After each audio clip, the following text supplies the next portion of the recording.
Hello and welcome to a fresh new episode of Science Monitor, our weekly update on all that is happening in the field of science and technology in and around the country. I'm Aishwarya Kapoor with you. Let us take a look at the headlines first. Ending preventable child and maternal deaths. Call to Action Summit 2015 stresses on collective action. Air pollution decreases yield. Ozone-tolerant cultivars could be the solution. Simulating life in Mars. NASA's longest isolation experiment begins. In our In Focus segment today, we will discuss about the need of urban forests. And in our special segment, Technology You Can Use, we will learn about drinkable books. And now the news in detail.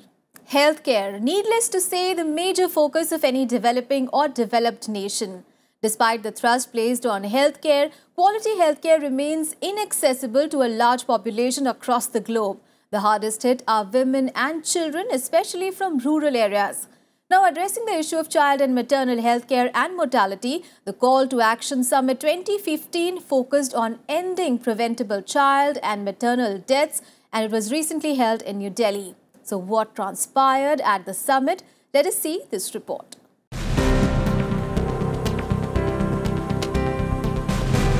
From improved life expectancy to eradication of polio, India indeed has come a long way in healthcare since independence. But with statistics indicating over 50,000 maternal and 1.3 million child mortality in a year, it is time to look for effective measures. Addressing this pressing issue of maternal and child health in developing nations, the two-day Call to Action Summit 2015, Ending Preventable Child and Maternal Deaths, was organized in the capital, New Delhi, on 27th and 28th August. Attended by 24 countries, the Action Summit focused on accelerating joint leadership for ending preventable maternal and child deaths. The event was hosted by the Government of India and Ethiopian Health Ministry and co-hosted by UNICEF, WHO, Tata Trust and the Bill and Melinda Gates Foundation. The summit also aimed at encouraging new partnerships, innovations and systems to generate new life-saving interventions, particularly for the developing nations. The summit also saw discussions and deliberations on corporate partnerships, health financing, innovations, accountability, and cross-cutting areas such as water, sanitation, and nutrition. We need to institutionalize a system where marginalized communities receive universal health care and financial protection. We must experiment and learn from each other.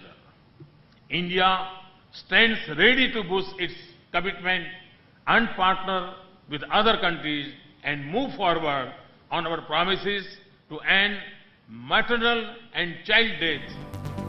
The summit in New Delhi is a precursor to the United Nations Summit for the adoption of post-2015 development agenda that will be held during the UN General Assembly in September 2015 in New York.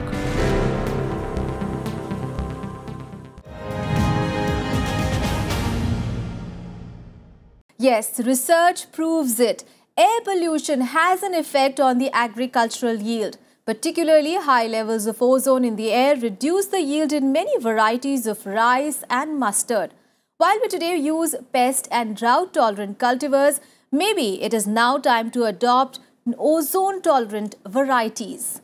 More in this report.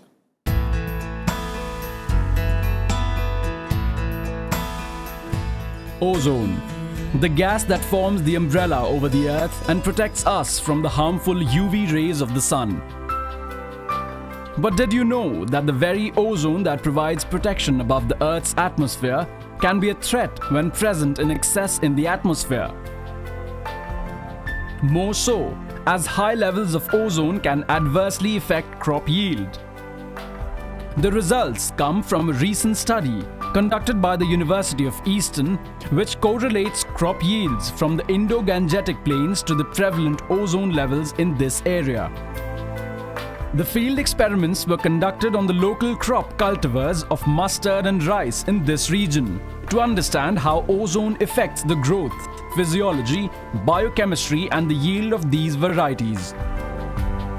During the study, ethylene diurea was used as a chemical protectant to understand the response of plants against ozone-induced damages.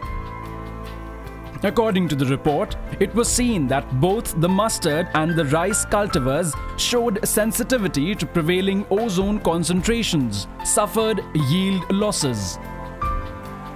It was also seen that only 7 out of the 18 rice cultivars tested were adaptable to high ozone environment in terms of grain yield. The study clearly suggests the need for selection of ozone-tolerant cultivars to prevent yield loss and ensure food security in India. The need of adopting ozone-tolerant cultivars is even more, as the area of Indo-Gangetic plains is not only the breadbasket of India, but also a hotspot for air pollution. While the study indicates that cultivation of ozone-tolerant varieties can maintain agricultural yield, it also shows how chemical protectant like ethylene diurea mediates protection in plants against ozone stress through activation of antioxidative defense system. The results of the study have been published in Environmental Pollution, Agriculture, Ecosystems and Environment and Science of the Total Environment.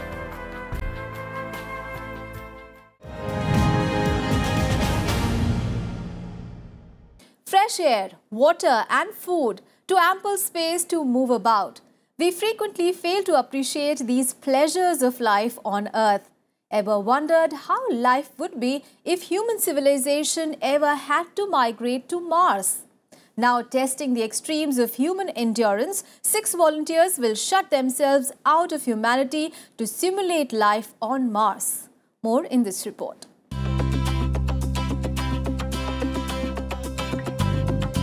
What if the civilization was ever required to move to Mars? Lack of fresh water, air and food, lack of privacy, cramped spaces. Some of the few difficulties human will face if it was to happen. Now in an interesting study, 6 researchers have undertaken the daunting task of isolating themselves from humanity to simulate life on Mars. The study undertaken by NASA, which costs $1.2 million is being conducted in a dome, specially constructed for this purpose in Hawaii. The dome, 36 feet in diameter and 20 feet, is located on a barren northern slope of Mauna Loa. The place has no animals and very little vegetation around.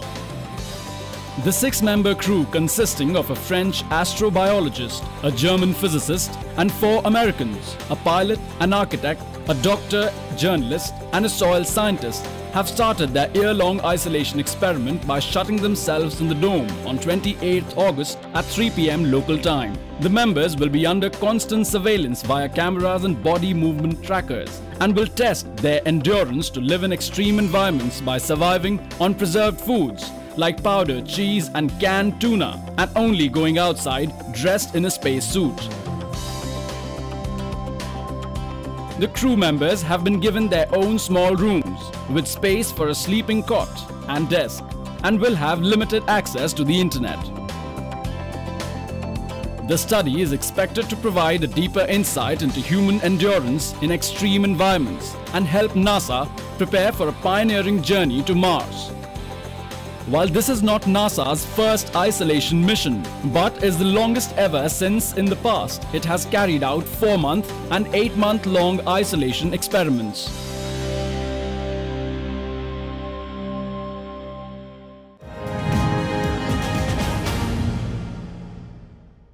And now it is time to take a short break. We'll be right back. Keep watching Science Monitor.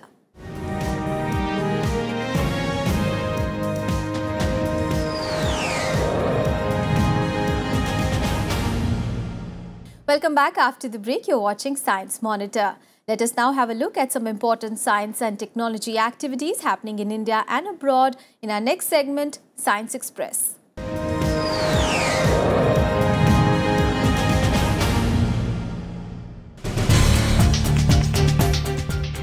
Renowned microbiologist and former director of CSIR Institute of Microbial Technology in Chandigarh, Girish Sahni has assumed charge as the new Director General of the Council of Scientific and Industrial Research on 24th August.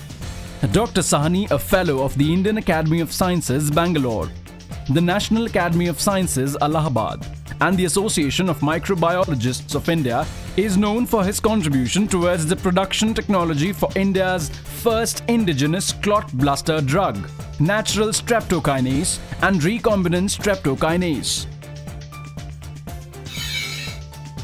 Commemorating 30 years of the Department of Biotechnology, Government of India, the National Centre for Cell Science on 27th August organised a talk by Secretary of Department of Biotechnology, Professor K. Vijay Raghavan. The talk, organised at the NCCS Auditorium, was titled Past, Imperfect, Present Tense, Future Bright, Biology and Society in the 21st Century. In an exciting new study, researchers from the universities of Dundee and Edinburgh have developed the perfect formula for ice creams that won't melt. The recipe is based on the discovery of a natural protein called BSIA that binds together the air, fat and water in the ice cream and make it more resistant to melting.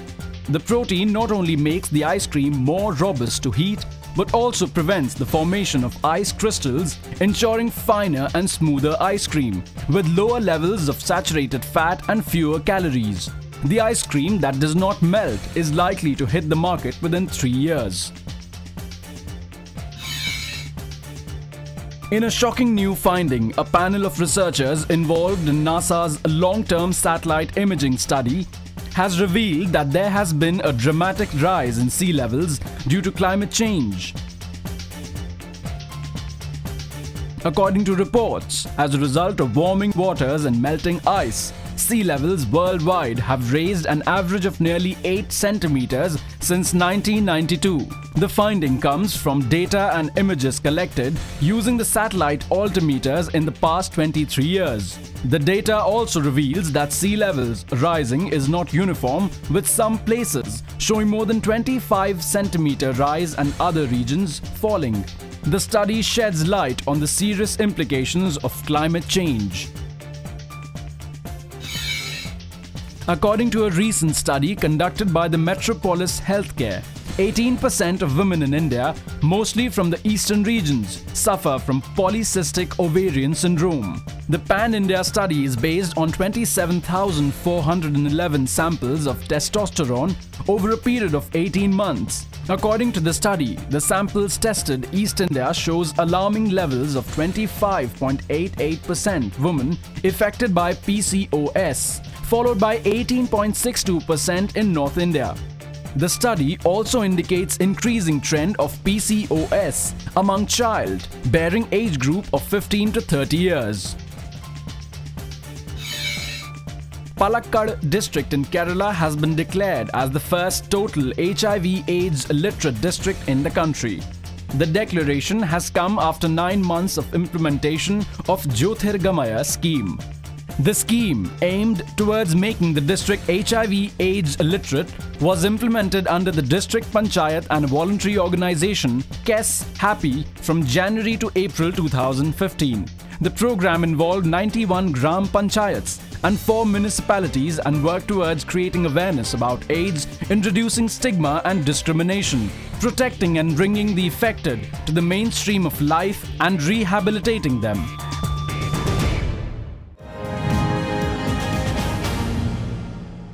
Cities are cropping up continually and forest covers being removed on large scale from the surface of Earth. The world has already started witnessing the repercussions in form of climate change and dwindling resources. With a growing understanding of importance of restoration and preservation of ecosystems, citizens of many parts of the world are today vouching for the concept of urban forests. So, what are urban forests and what is their need? Well, this would be the topic of our discussion in our next segment, In Focus.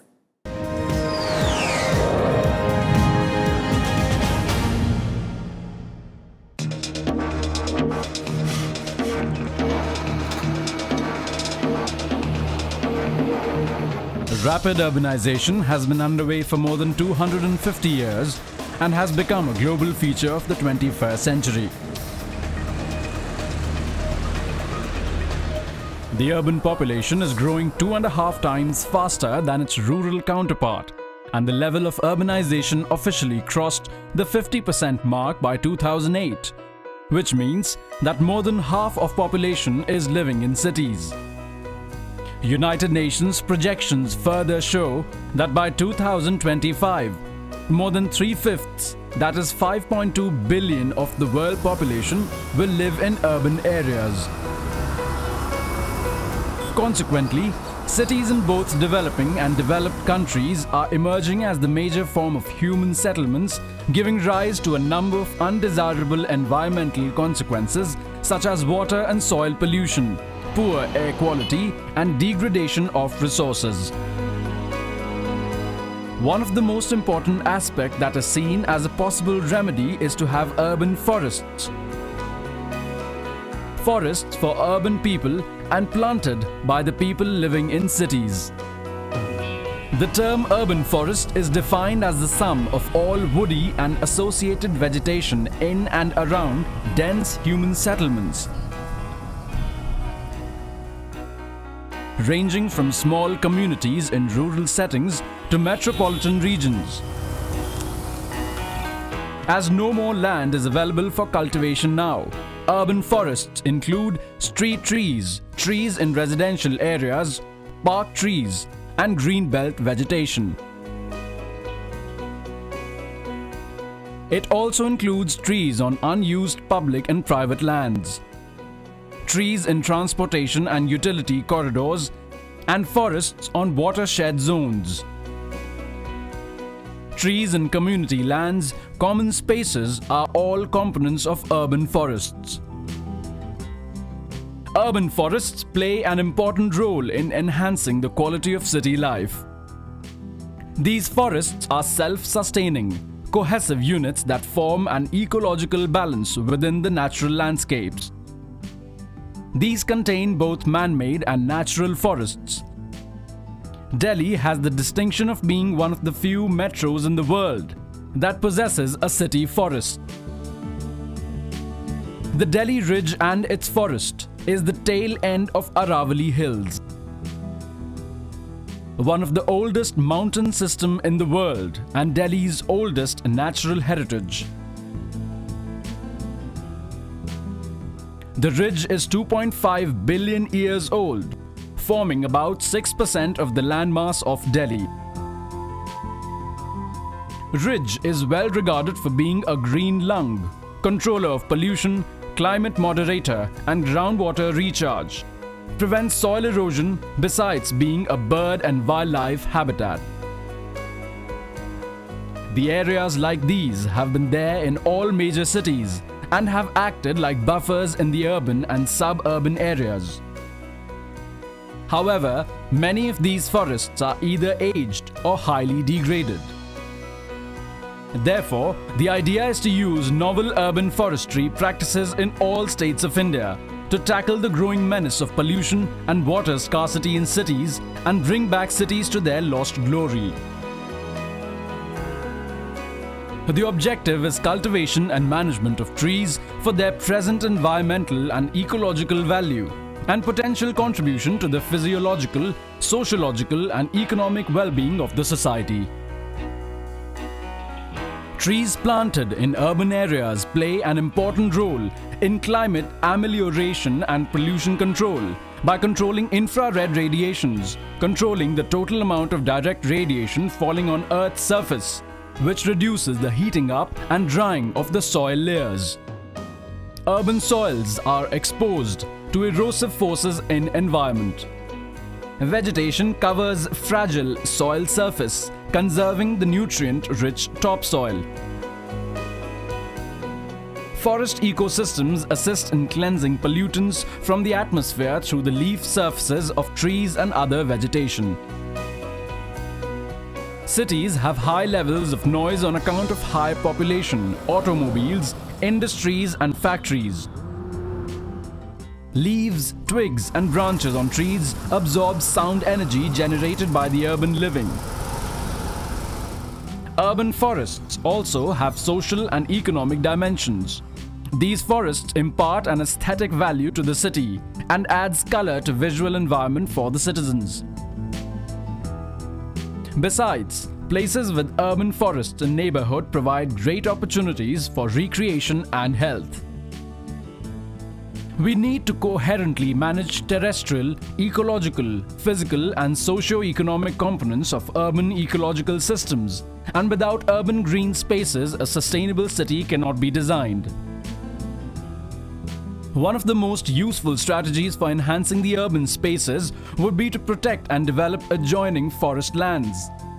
In accordance with Forest Conservation Act 1980, and after carrying out appropriate environmental impact assessment by investing in sequential restoration and enrichment of local biodiversity. It is being suggested by forest ecologists that for effective management of urban greens, some strategies should be adopted like strengthening the network of urban green spaces through linkages between various components, sequential restoration of existing urban forests and developing them into a multifunctional ecosystem, developing connectivity as far as possible among backyard habitats, urban domestic gardens and public parks, integrating urban forest planning into regular master plans and urban development projects, maintenance of species diversity and spatial heterogeneity by planting three-tier vegetation, herbs, shrubs and trees, no more than 30% from one family, no more than 20% from one genus, and no more than 10% from one species. If cities are able to design and implement the plantation programs by involving people living in cities and take their inputs, urban forests are the key to solve many environmental problems.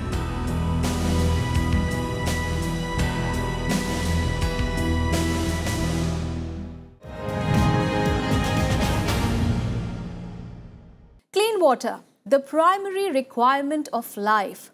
While researchers work on novel models of water filters, you may now carry not just one, but a stack of filters in your backpack. Where here is the Drinkable Book, an innovation that can help instantly purify the dirtiest sample of water. Take a look.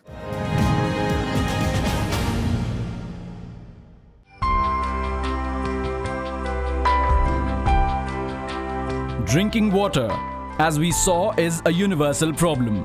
From cholera to hepatitis, water contaminated by pathogens is the cause of some of the most serious diseases that claim millions' lives worldwide. It is the Drinkable Book, whose pages can save millions of lives. All that you need to do is tear a page from the book, place it in the folder and pour the dirty water over the filter, and pure water is ready instantaneously. The pull-R pages coated with nanoparticles of silver and copper can kill waterborne bacteria and purify up to 100 liters of water. The Drinkable Book, the brainchild of Teresa Dankovich from Carnegie Mellon University, is a simple setup which has successfully removed more than 99% of bacteria in trials. So what the book has is silver nanoparticles, which is highly toxic to bacteria. They could eliminate several orders of magnitude of bacteria and thus provide clean drinking water. The text in here says, like, the water in your village may contain deadly diseases, but each page of this book is a paper filter that will make it safe to drink. And it's written in English up here, and down here this one is in Swahili. So it's meant to be educational, and I really liked that component of the idea. The technology, we can hope, will soon be a savior of millions of lives.